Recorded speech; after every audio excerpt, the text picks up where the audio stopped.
Des dizaines de manifestants ont exprimé leur colère devant l'ambassade des États-Unis à Pretoria, jeudi en Afrique du Sud, pour dénoncer le raid américain au Venezuela, qui a abouti à la capture puis la déportation du président Maduro.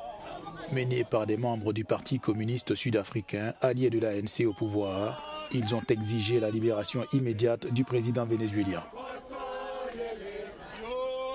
Comme beaucoup le savent, le président vénézuélien et son épouse ont été enlevés par les États-Unis il y a quelques jours et nous sommes ici aujourd'hui pour demander premièrement la libération du président Maduro et deuxièmement que toutes les institutions et tous les mécanismes existants permettent d'enfoncer dans la tête des États-Unis que tous les pays sont souverains et doivent être autorisés à faire ce qu'ils veulent.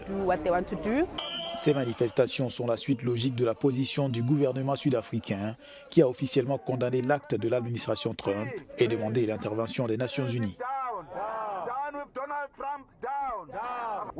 Nous avons apprécié la position de l'Afrique du Sud. Nous pensons qu'elle était courageuse, importante, indépendante. C'est un pays qui peut toujours s'isoler et défendre la vérité et s'exprimer sur des principes que nous apprécions.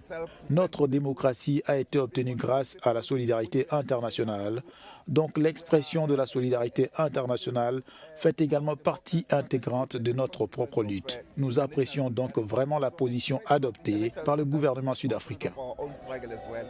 L'Afrique du Sud a récemment connu des relations tendues avec les États-Unis, avec des différends diplomatiques liés aux accusations du président Trump, selon lesquelles l'Afrique du Sud permettrait un génocide blanc contre la communauté minoritaire blanche afrikaner du pays.